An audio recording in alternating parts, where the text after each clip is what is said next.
It's the year 616. Something is going on in the streets of Mecca. People are quietly whispering among themselves. They ask each other, did that really happen? It's as if even the angels are standing and watching this scene. The person who is the cause of all this confusion appears at the beginning of the street. With his huge 2-meter long body, he walks with majesty. He's so fearless that no one can even think of standing against him. In our Prophet ﷺ's words, whenever the devil sees him taking a path, he follows a path other than his. He goes near the Kaaba and he starts shouting, "Ashhadu an la ilaha illallah wa ashhadu anna Muhammadan Rasulullah." I bear witness that there is no God but Allah, and Muhammad is the messenger of Allah. He challenges all the people in power and the spoiled leaders of the idol worshippers. For the first time ever, the voice of a Muslim is this loud. This is a terrible loss for the mushrikun of Mecca. Umar became Muslim too? If that's the case, Muslims are no longer weak and helpless. But how did Umar, who suddenly changed all the power balance, make this decision? How did he turn from being one of the greatest enemies of Islam to one of its greatest soldiers? When he was on his way to kill the Prophet, how did he suddenly become a person who was willing to die for that same man's cause? He then became one of the greatest and closest companions of the Prophet and the second Khalifa after him. Here's one of the most interesting stories the world has ever seen, behind the scenes of Umar's conversion to Islam. Umar's father Khattab was the head of the Sons of Adi clan of the Quraysh tribe, Banu Adi. Umar received a good education. He was a very smart and very powerful young man.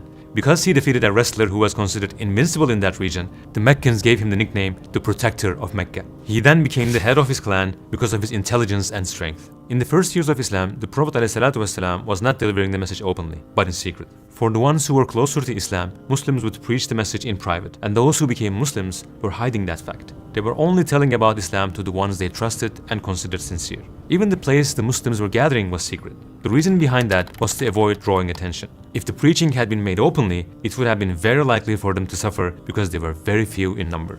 As this situation continued for some time, rumors started spreading in the city. This new religion began to reach the ears of the mushrik leaders of Mecca. At first, they didn't pay much attention to it, but over time, even some of their relatives started to convert to this religion. To discuss this new situation, they held meetings in Darun Nadwa, the city council of Mecca, and the heads of each family attended these meetings. Umar also attends them as the head of his clan, Banu Adi. Several decisions were taken at different times in those meetings. One of the decisions was this: everyone will try to intimidate their tribe members who became or think of becoming Muslim through imprisonment, beatings, and torture. So Umar ties up the Muslims from his tribe and starts whipping them until he gets tired. Back then, his nickname among Muslims was the Cruel. Since it was preached in secret, Umar didn't know about the ultimate truth of Islam yet. In his head, he thought he was doing a good thing, because to him, the Prophet ﷺ was a person who was causing division among Arabs for his own interests, and Umar was just trying to protect his nation against this threat. Over time, the oppression against Muslims became unbearable.